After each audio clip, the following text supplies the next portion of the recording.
कहानी की शुरुआत होती है जब दुनिया एक तरह से खत्म होने को है। फ्यूचर का ये वो वक्त था जब अर्थ पर रहना नामुमकिन हो गया था। मौसम के हालात बहुत खराब हो चुके थे और कहा जाता है कि आसमान में एक दूसरा जलता हुआ सितारा आ गया था जिसने पूरी जमीन को जला कर रख दिया था। इंसानों के लीडर्स, जिन्हें द बिल्डर्स कहा जाता है, उन्हें एहसास हो गया था कि जल्द ही इंसानियत खत्म हो जाएगी। इंसानी नस्ल को बचाने के लिए उन्होंने एक आखिरी प्लान बनाया। दुनिया के बड़े बड़े आर्किटेक्ट्स, साइंटिस्ट और इंजीनियर्स एक खुफिया जगह पर मिले।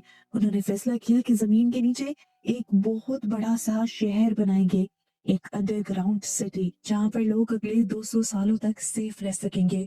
उनका मानना था कि 200 साल बाद ये जमीन दोबारा रहने के लायक हो जाएगी। इस शहर का नाम इन्होंने सिटी ऑफ एम्बर रखा। लोग वहां से बाहर कब और कैसे निकलेंगे, इसके लिए बिल्डर्स ने एक छोटा सा लेकिन बहुत ही खास मेटल का बॉक्स बनाया। इस बॉक्स के अंदर उन्होंने जरूरी इंस्ट्रक्शंस रखी थी और साथ ही एक नक्शा इस शहर से बाहर निकलने के लिए, और शहर से बाहर निकलने का तरीका भी इसी में लिखा हुआ था। इस बॉक्स पर एक टाइमर सेट किया गया था जो ठीक 200 साल बाद अपने आप खुलने वाला था। एम्बर की जो पहली मेयर थी, उन्हें ये बॉक्स दिया गया और कहा गया कि इसे संभाल कर रखना है और अपने बाद अपने आने वाले मेयर को देना है। प्लान सिंपल था, ये बॉक्स एक मेयर से दूसरी मेयर तक जाता रहेगा जब तक सही वक्त नहीं आ जाएगा। काफी लंबे अरसे तक तो मेयर अपना ये रिचुअल करते रहे, यानी ये बॉक्स आने वाले मेयर को देते रहे, लेकिन फिर किस्मत को कुछ और ही मंजूर था। जब ये बॉक्स 7वें मेयर तक पहुंचा तो वो अचानक बीमार पड़ गया और इससे पहले कि वो ये बॉक्स दूसरे मेयर को दे पाता, उनकी वहीं पर मौत हो गई। मौत की अफरा तफरी में ये बॉक्स किसी को दिया ही नहीं गया। वो बस एक पुरानी अलमारी में पुराने कपड़े के बीच कहीं खो गया और लोग उसे भूल गए। जो चेन बनी हुई थी वो टूट गई। एम्बर के लोग भूल ही गए कि उन्हें कभी वहां से बाहर भी निकलना था। वक्त गुजरता गया, वो 200 साल पूरे हो गए और अलमारी के अंदर अंधेरे में रखा हुआ बॉक्स अपने आप खुल गया, लेकिन उसे देखने वाला वहां कोई नहीं था। अब आज के वक्त में सिटी ऑफ एम्बर के हालात बहुत खराब हो चुके हैं। शहर टूट रहा है। वो बड़ा सा जनरेटर जो पूरे शहर को बिजली और रोशनी देता है, वो अब जवाब दे रहा है। शहर में ब्लैकआउट्स यानी अंधेरा होना बहुत आम बात हो गई है और अब तो यहाँ लंबे लंबे समय तक अंधेरा रहता है। गोदाम जो पहले खाने पीने की चीजों से भरे होते थे, अब खाली हो रहे हैं।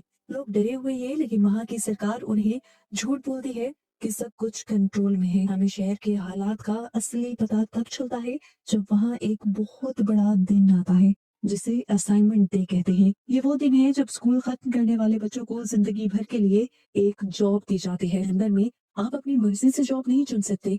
आपको एक बैग में से पर्ची निकालनी होती है और उस पर्ची पर लिखी हुई जॉब आपको पूरी जिंदगी करनी पड़ती है। यहाँ हम दो मेन कैरेक्टर्स से मिलते हैं। पहला है डॉन हेरो, जो कि इलेक्ट्रिशियन बनना चाहता है ताकि वो जनरेटर ठीक कर सके, और दूसरी तरफ है लीना, एक चुलबुली सी लड़की जिसका सपना है कि वो मैसेंजर बने ताकि उसे पूरे शहर में भागने दौड़ने की परमिशन मिल सके। जब पर्ची निकालने की बारी आती है तो किस्मत उल्टा खेल खेलती है। लीना के हाथ में पाइप वर्कर लेबर की जॉब आ जाती है, जिसका मतलब है कि वो शहर के नीचे अंधेरी सुरंगों में काम करेगी। वहीं दूसरी तरफ डॉन को मैसेंजर की जॉब मिलती है और ये दोनों ही अपनी जॉब देखकर बहुत ही ज्यादा उदास हो जाते हैं। डॉन तो कुछ ज्यादा ही उदास है क्योंकि इधर उधर पहुंचकर वो जब सबको सबके मैसेजेस डिलीवर करेगा तो जनरेटर किस तरह ठीक करेगा। मौका देखकर लीना डॉन से ये जॉब बदलने की बात कहती है और डॉन फौरन ही मान जाता है क्योंकि पाइप वर्क्स जनरेटर के पास ही है। अगर वो पाइप वर्क्स का काम लेगा तो जल्द ही जनरेटर तक भी पहुंचने का मौका मिल ही जाएगा। ये दोनों आपस में अपनी जैकेट्स बदल लेते हैं और दोनों को ही काम मिल जाता है जो चाहते थे। लीना खुशी खुशी भागते हुए घर जाती है ये खबर सुनाने के लिए।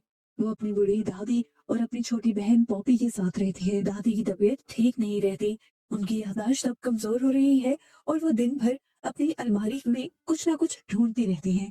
उनको लगता है कि उनकी कोई बहुत ही जरूरी चीज गुम हो गई है, पर उन्हें याद ही नहीं आ रहा कि वो क्या चीज है। इधर हमें डॉन को दिखाया जाता है जिसका पहला दिन टनल्स में शुरू होता है। वहाँ वो एक पुराने वर्कर सोल से मिलता है। डॉन बहुत सवाल पूछता है कि जनरेटर और वाटर व्हील कैसे काम करते हैं, लेकिन उसे ये जानकर शौक लगता है कि अब यहाँ पर किसी भी मैकेनिक के अंदर कोई भी समझबूझ नहीं बची है। बच्चों की मर्जी से ना उनको जॉब मिलने की वजह से काफी सारे बच्चों को दरमियान में इंटरेस्ट ही नहीं रहा मैकेनिक सीखने का, और इस तरह वो नॉलेज आगे बढ़ ही नहीं पाया और वहीं पर खत्म हो चुका है। जनरेटर भी अब पैचेस के सहारे चल रहा है, उसे ठीक करने वाला कोई नहीं है और यहाँ पर डॉन को एहसास होता है कि हालात उसकी सोच से भी ज्यादा खराब हैं। एक तरफ डॉन अपनी जॉब और चीजों को लेकर बहुत ज्यादा परेशान है, दूसरी तरफ लीना अपनी जॉब को लेकर बहुत ही ज्यादा खुश है। वो रेड कैप रेड शॉल लिए भागती फिरती है पूरे शहर में। ये नहीं जानती कि कुछ दिन में ये शहर तहस नहस होने वाला है। एक दिन ऐसे ही मैसेज देते हुए वो देखती है कि एक आदमी शहर के अननोन रीजन से वापस आया है। वो चिल्ला रहा था, उसने सबको बताया कि उसने अंधेरे में एक बहुत बड़ा जानवर देखा है, एक मॉन्स्टर देखा है।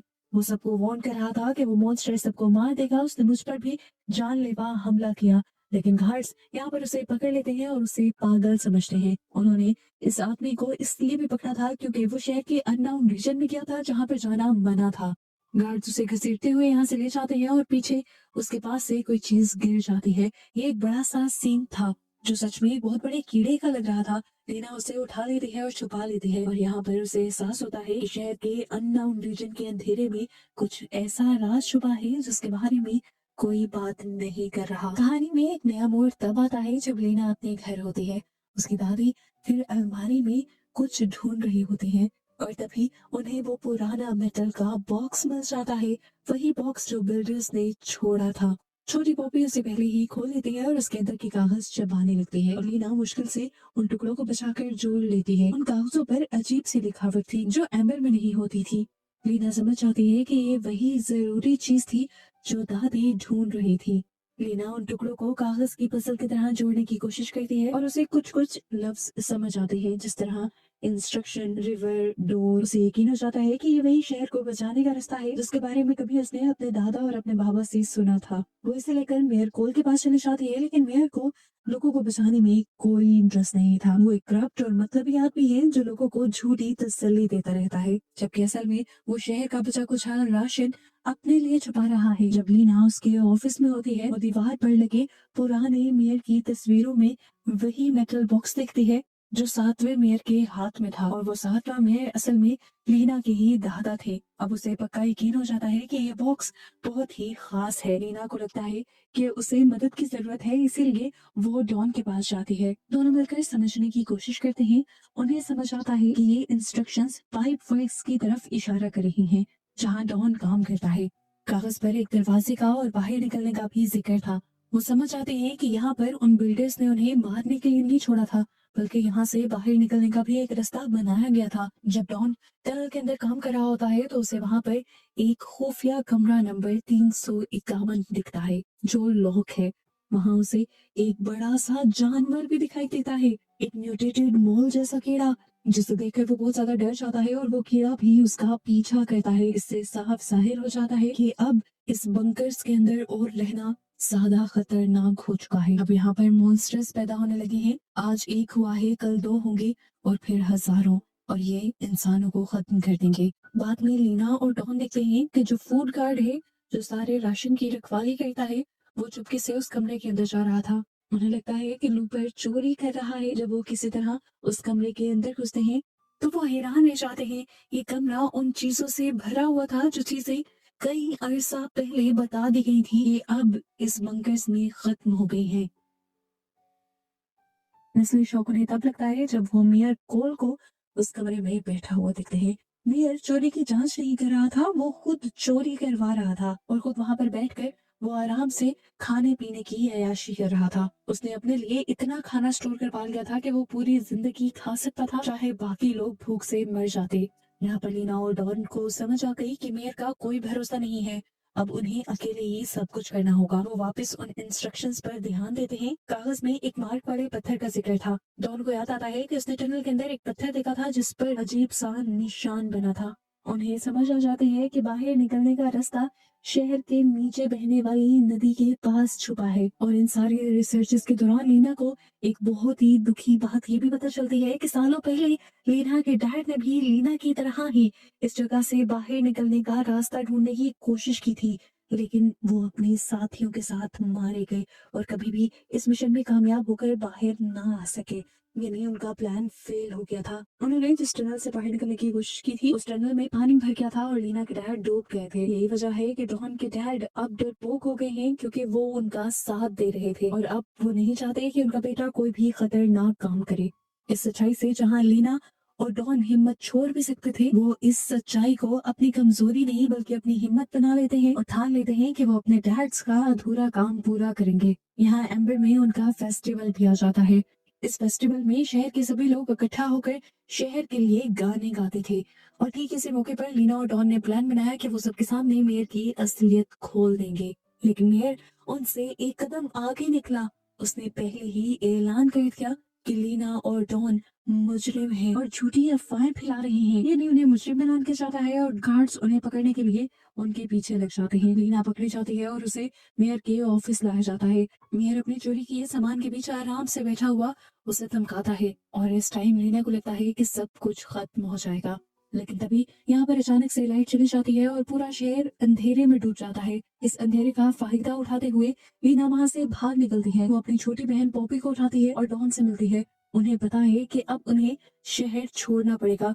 वो भागकर नीचे पाइप फिट्स में पहुंच जाती हैं। इंस्ट्रक्शंस को फॉलो करते हुए उन्हें एक छुपा हुआ मैकेनिज्म मिलता है। इसमें नदी के पानी का लेवल कम करना और कुछ वॉल्व्स घुमाना शामिल थे। ये काम मुश्किल था लेकिन वो अपनी पूरी ताकत लगा देते हैं। उन्हें वहाँ एक खुफिया लॉकर मिलता है जिसमें पुरानी लेकिन मजबूत बोर्ड्स रखी हुई थी। दिखने में तो पहले ये अलमारियां लग रही थी लेकिन जैसे ही वो नीचे गिरी तब उन्हें समझ आया कि ये बोर्ड्स हैं। ये बोर्ड्स ऐसी चीजें थी जो इन्होंने पहले कभी नहीं देखी थी। वो उनमें से एक बोट को तेज बहने वाली नदी के अंदर उतार देते हैं और खुद उसमें बैठकर इंस्ट्रक्शंस के मुताबिक वहां से निकलने ही वाले होते हैं कि मेयर वहां आ जाता है।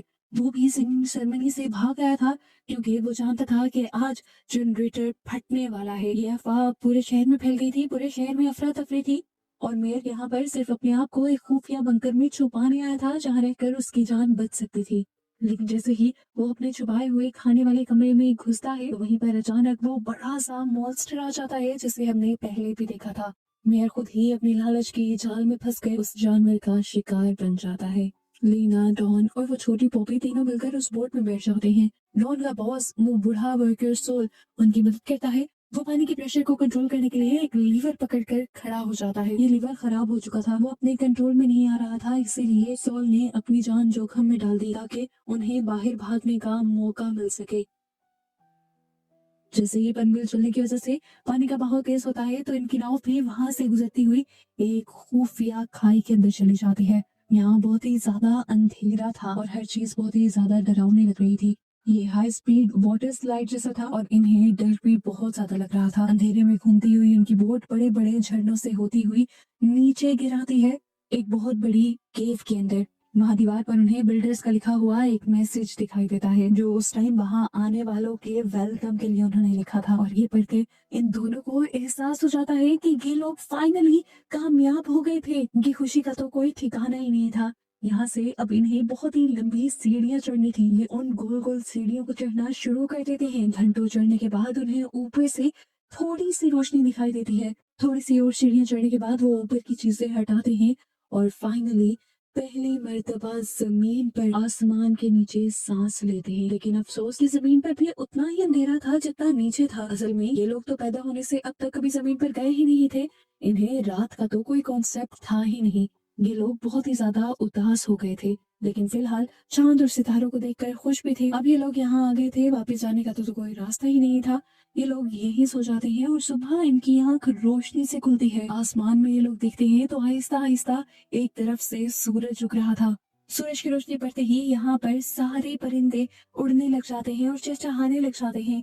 ये सारा नजारा ये लोग पहले मर्तबा देख रहे थे। हरियाली, परिंदे, ये दुनिया बिल्कुल पहले जैसी हो गई थी। हर चीज को देखकर ये लोग हैरान भी थे और खुश भी। इन चीजों के बारे में कभी इन्होंने बस किताबों में ही पढ़ा था और आज ये लोग उसे देख भी रहे थे। आज दुनिया हरी भरी जिंदा थी। वो जो दूसरा सितारा जमीन के करीब आ गया था वो भी यहाँ से जा चुका था। वो लोग खुशी खुशी जमीन पे घूमने लग जाते हैं और घूमते हुए उन्हें एक गहरा गड्ढा दिखाई देता है जो मोटे ग्लास से ढका हुआ था। जब उन्होंने वहां से नीचे झांका तो उन्हें गहराई में छोटी छोटी लाइट्स दिखाई दी। उन्हें एहसास हुआ कि वो ठीक एम्बर सिटी के ऊपर खड़े हैं। वो आप नीचे लोगों को देख पा रहे थे जो इस टाइम शहर के मेन एरिया में खड़े अपना जश्न मना रहे थे। यहाँ पर डॉन ने एक मैसेज लिखा और सबको बाहर निकलने का रास्ता बताया और ये भी लिखा कि वो बाहर निकल चुका है। और उस मैसेज को उसने पत्थर में लुपेटकर नीचे शहर के बीचों बीच फेंक दिया। वो पत्थर जाकर एम्बर शहर की सड़क पर गिरता है और लकीली मिल जाता है डॉन के डैड को। जो उस टाइम अपने बेटे को ही ढूंढ रहे थे, इन्होंने जैसे ही इस पत्थर के कागज पर लिखा हुआ मैसेज पढ़ा तो उनके अंदर भी उम्मीद की एक किरण जाग गई। और ऐसे फिर ये कहानी इस उम्मीद, इस यकीन के साथ खत्म होती है कि सच्चाई लोगों तक पहुंच गई है, बुरा में मर गया, राज खुल गया और बाहर आने का रास्ता अब सबके लिए खुल चुका है। लीना, डॉन और पॉपी सूरज की रोशनी में खड़े हैं, ताजा हवा में सांस ले रहे हैं, एक नई जिंदगी शुरू करने के लिए तैयार हैं, ये जानते हुए कि जल्द ही एम्बर के बाकी लोग भी उनके साथ होंगे। वो लंबी अंधेरी रात अब आखिर खत्म हो चुकी थी।